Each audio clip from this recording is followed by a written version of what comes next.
lakini min bab atadhakur wa tadhkir, mambo ya kukumbushana, kujikumbusha na kuwakumbusha. Jambo la kwanza, funga yenye Mwenyezi Mungu Subhanahu wa Ta'ala kufaradhishia katika mwezi wa Ramadhani. Mwenyezi Mungu Subhanahu wa Ta'ala anasema, ya ayyuhalladhina amanu kutiba alaykumus siyamu kama kutiba ala alladhina min qablikum la'allakum tattaqun. Hili jambo hatuipate isipokuwa funga ya Ramadhani ni funga ya kipekee. Ndugu zangu Waislamu, unapochelewa kufunga siku katika mwezi wa Ramadhani, ulipe na kwa ni lazima, lakini hutapata malipo, hutakuwa na ile fadhila ya saumu kama aliyefunga ndani ya mwezi wa Ramadhani. Jambo la pili napatikana ndani ya mwezi wa Ramadhani ni ile Mwenyezi Mungu anasema, kama kutiba ala alladhina min qablikum la'allakum tattaqun. Mwenyezi Mungu Subhanahu wa Ta'ala anawapatia njia nyingi ya kufikia ucha Mungu. Mwenyezi Mungu anatufungulia manjia tofauti tofauti. Ukifanya jambo la faradhi, jambo lolote la sunna, ukifanya jambo lolote la wema ya kheri, inakuwa ni sababu ya kuongezeka ucha Mungu. Jambo la tatu linapatikana katika mwezi mtukufu wa Ramadhani, ndugu Waislamu, ni Mwenyezi Mungu Subhanahu wa Ta'ala kuteremshia Qur'an.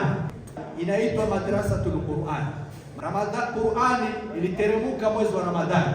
Qur'ani mtume alikuwa akifundishwa na Jibril alayhi salam katika mwezi wa Ramadhani. Imam Nawawi rahimahullah anafasiri akileta baadhi ya faida, alizungumzia ile hikima ya Mwenyezi Mungu Subhanahu wa Ta'ala kumuleta Jibril kila mwezi wa Ramadhani usiku amfundishe. Hikima iliyokuwa hapo ni kuonesha kama Ramadhani ni mwezi ya kuzidisha kusoma Qur'ani kwa wingi na mwezi ya kusikiliza Qur'ani kwa wingi.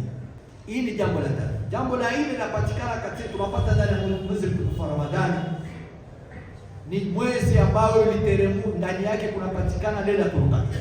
Lailatul Qadr yapatikana katika mwezi wa Ramadhani, huwezi ukaipata katika miezi mingine.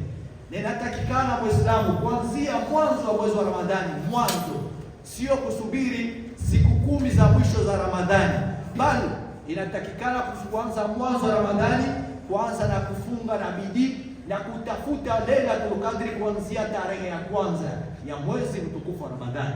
Man kanat bidayatuhu muhriqa kanat nihayatuhu mushrika. Yani mtu yoyote maamuzo yake akaanza na bidii, akaanza na kuraji, anafikia malengo makubwa makubwa. Jambo la tano ya mwisho inapatikana katika mwezi wa Ramadhani yenye hatuwezi tukapata nje ya mwezi wa Ramadhani ni tarawih. Ndugu zangu Waislamu, inapokupita tarawih, jua kama unapoteza jambo yenye hutepata katika mwaka mzima. Ni kusimamisha tarawih. Na tarawih, ndugu zangu Waislamu, ikiwa kama mnaswali raka 8 katika msikiti ya tarawih mara 30 ni sala karibu 240 yenye unaswali katika mwezi mzima peke yake.